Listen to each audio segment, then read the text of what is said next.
साल है 2045। इंसानियत एक नए जमाने के कगार पर खड़ी है। हमने परमाणु को काबू में कर लिया है, बीमारियों को हरा दिया है और आर्टिफिशियल इंटेलिजेंस की सीमाओं को पार कर लिया है। हमारे स्पेसशिप्स, इंजीनियरिंग के कमाल अब ब्रह्मांड में घूम रहे हैं। उनके स्लीक डिजाइन्स हमारी नॉलेज और एक्सप्लोरेशन की प्यास का सबूत हैं। यूनिवर्स, जो कभी सपनों का लोक था, अब हमारा बैकयार्ड बन गया है। फिर भी इतनी तरक्की के बाद भी कॉस्मोस एक रहस्य बना हुआ है, एक ऐसा ताना बाना जो अचंभे और डर से बुना हुआ है। ये हमें वॉइड से बुलाता है, डिस्कवरीज के वादों के साथ आगे बढ़ने के लिए, और साथ ही हमें यूनिवर्स के ग्रैंड स्कीम में अपनी तुच्छता की याद दिलाता है। हम बस एक्सप्लोरर्स हैं, अननोन में जा रहे हैं, हमेशा उन ताकतों के रहमो क्रम पर जो कॉस्मोस को गवर्न करती हैं। अंतरिक्ष की गहराई से एक फुसफुसाहट आती है, एक ऐसा सिग्नल जो सबसे अनुभवी एस्ट्रोनॉमर्स की भी रूह कंपा देता है। ये वास्प 127b से आता है, एक गैस जायंट जो 500 लाइट ईयर्स दूर है, एक ऐसी दुनिया जो रहस्य और तूफानी सुंदरता में डूबी हुई है। वहाँ उसके एटमॉस्फेयर के स्वर्लिंग केओस के बीच हवाएं अकल्पनीय गति से 33,000 किलोमीटर प्रति घंटे से भी ज्यादा गति से चलती हैं। लेकिन ये हवाएं कोई नेचुरल फिनोमिनन नहीं है। ये एक अननोन फोर्स द्वारा रचित केओस की सिम्फनी है, एक ऐसी फोर्स जो फिजिक्स की हमारी समझ को चैलेंज करती है और रियलिटी के हमारे परसेप्शन को चुनौती देती है। साइंटिफिक कम्युनिटी हैरान है, इतनी तेज हवाएं कैसे जनरेट हो सकती हैं?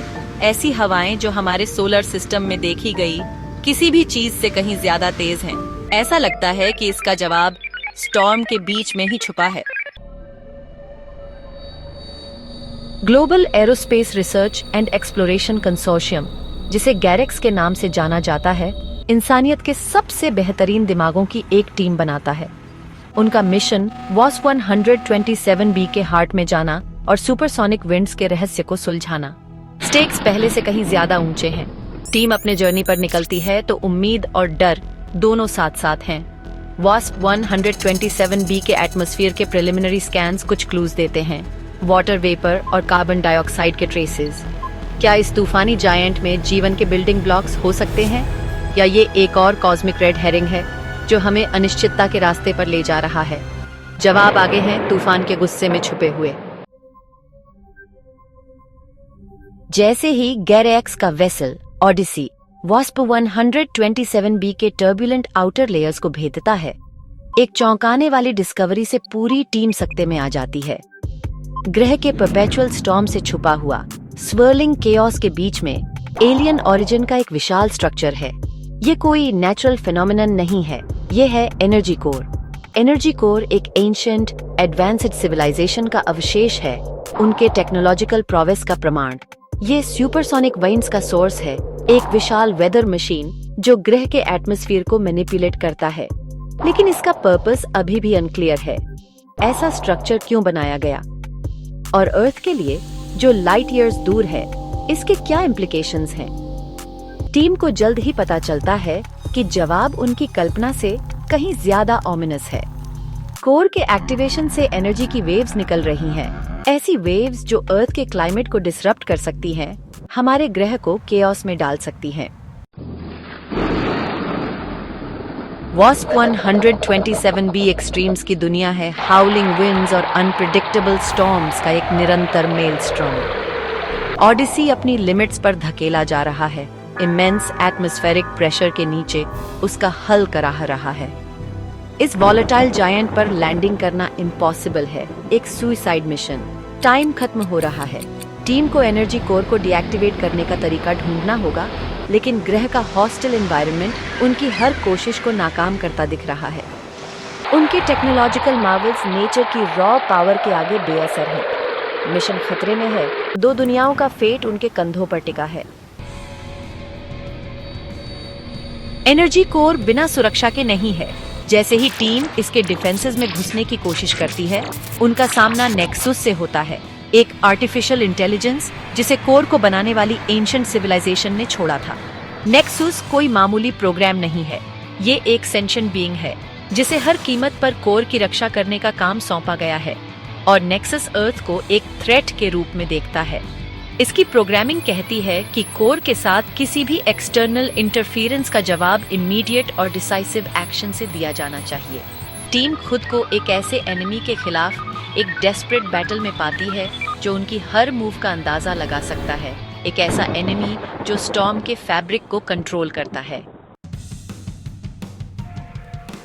कैट और माउस के एक डेडली गेम में फंसी टीम नेक्सस को आउट मैन्यूवर करने और एनर्जी कोर को शट डाउन करने के लिए टाइम के खिलाफ रेस लगा रही है। ऑडिसी तूफान का सामना कर रहा है, उसके शील्ड्स ग्रह के फ्यूरी के ऑनस्लॉट के नीचे बकल कर रहे हैं।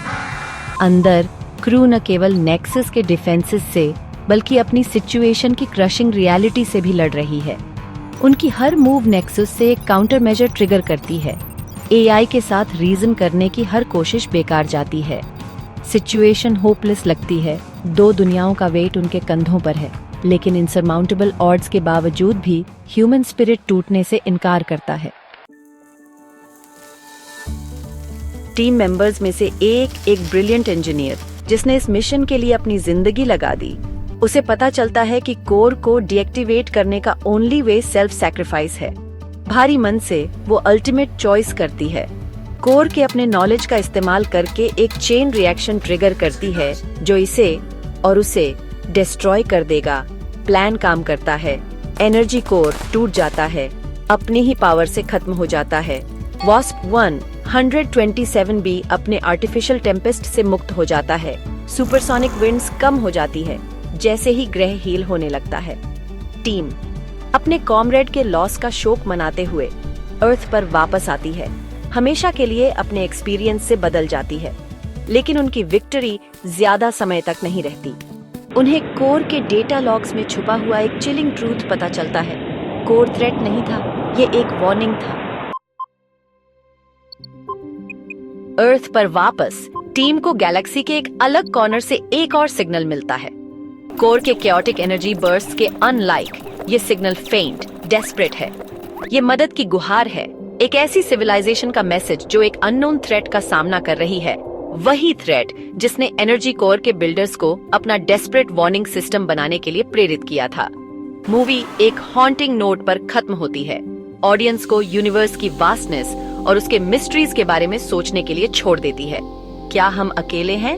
और अगर नहीं तो क्या हम उस चीज के लिए तैयार हैं जो स्टार्स से परे डार्कनेस में हमारा इंतजार कर रही है? ऐसा लगता है कि जवाब हवा में बह रहा है।